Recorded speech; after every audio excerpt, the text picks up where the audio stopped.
Hello बच्चों, the question says observe the following figure and identify them. तीन figures दिए हुए यहां पर ए, बी और सी, तीन फिगर्स दिए हैं।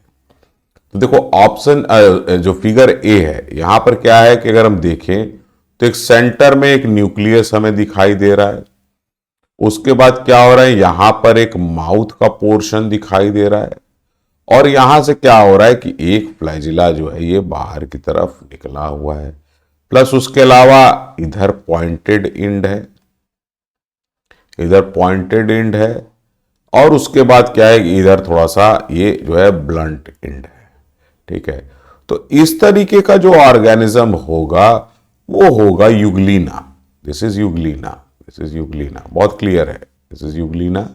यूग्लिना का डायग्राम देखा होगा आपने, यूग्लिना वैराइडेस है बेसिकली ये। ठीक है, दूसरा जो फिगर दिया हुआ है तो क्या है, आपको ये दिख रहा है, दिस इज स्लीपर शेप।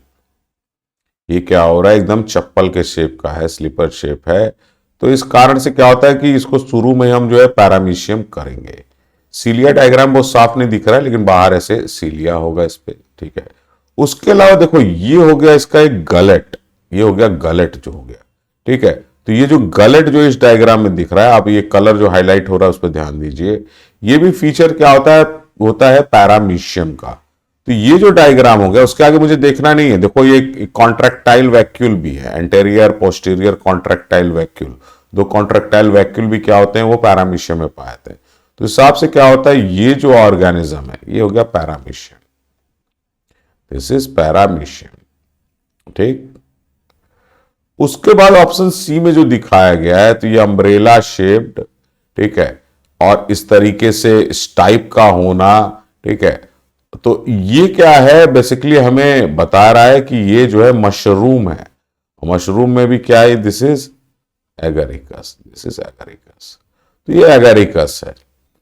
तो अभी डायग्राम का तो हमने डिकोड कर लिया या हमने पता कर लिया कि भाई ये यूग्लिना का डायग्राम है, ये पैरामीशियम का डायग्राम है और ये एगरिकस का डायग्राम। मतलब ए बी सी जो क्या है, A is Euglena, B is Paramecium, C is Agaricus. आइए अब देखते हैं ऑप्शंस में क्या दिया है। ऑप्शन ए बोल रहा है ए इज यूग्लिना, सही है। बी को बोल रहा है पैरामीशियम, सही है। सी को बोल रहा है एगरिकस। अरे ये तो पहला ही क्वेश्चन क्या होगा कि हमारा जो है सही आंसर है, this is the correct answer. B पे आते हैं, फिर भी आगे का देख लेते हैं। वैसे मुझे एकदम कंफर्म हो गया कि ये पहला ही आंसर सही है, लेकिन फिर भी सारे ऑप्शंस देखने चाहिए।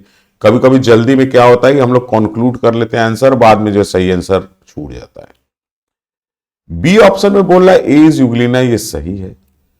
ठीक है, लेकिन बी को बोल रहा है प्लेनेरिया, तो प्लेनेरिया तो किसी तरीके से ये नहीं है भाई। प्लेनेरिया तो क्या होता है कि मतलब यूं कुछ इस तरीके का, क्या बहुत अच्छा तो डायग्राम नहीं बन रहा है, इस तरीके का प्लेनेरिया होता है। ठीक है, यूं ऐसे जो है होता है प्लेनेरिया। तो क्या होगा, प्लेनेरिया तो यह है नहीं, वैसा दिख ही नहीं रहा है। सी को बोल रहा है एगरिकस, सही है, लेकिन प्लेनेरिया इसने लिखा है तो इस कारण से गलत है। ऑप्शन सी में ए को प्लेनेरिया बोला तो ए प्लेनेरिया है ही नहीं, इस कारण से इसको इनकरेक्ट हो गया। बाकी बी और सी को इसने जो है पैरामीशियम एगरिकस बोला, वो ठीक है, लेकिन प्लेनेरिया नहीं है। पहला ए जो है वो यूग्लिना है। ऑप्शन डी बोल रहा है ए इज यूग्लिना, सही है। बी इज पैरामीशियम, सही है। सी को लेकिन ये एस्परजिलस बोल रहा है, एस्परजिलस एकदम गलत है, क्योंकि एस्परजिलस तो क्या होता है, स्कोमाइसिटिस का मेंबर है और बड़ा ही ब्रांच सा क्या होता है कि उसका जो है वो स्ट्रक्चर होता है। इसी तरीके का क्या होगा कि उसके अंदर एक कोनिडियोफोर पाया जाएगा, जिसके अंदर छोटा सा स्टेरिगमेटा होगा, उसके बाद कोनिडिया इसके ऊपर पाए जाते हैं। ऐसे बहुत से स्ट्रक्चर इस पे ऊपर होंगे। ठीक है, तो ये उस हिसाब से क्या है कि ये सी को जो एस्परजिलस बोल रहा है वो गलत, इस कारण से ऑप्शन डी भी इनकरेक्ट है। तो इस क्वेश्चन का जो सही आंसर होगा, जो डायग्राम हमने अपने हिसाब से वो किया है कि ए यूग्लिना है, बी पैरामीशियम है, सी एगरिकस है, वो पूरी तरीके से मैच कर रहा है ऑप्शन ए के जो अल्टरनेटिव्स दिए हैं उसके साथ। इस कारण से इस क्वेश्चन का सही आंसर जो होगा वो होगा option A. Thank you very much and all the best.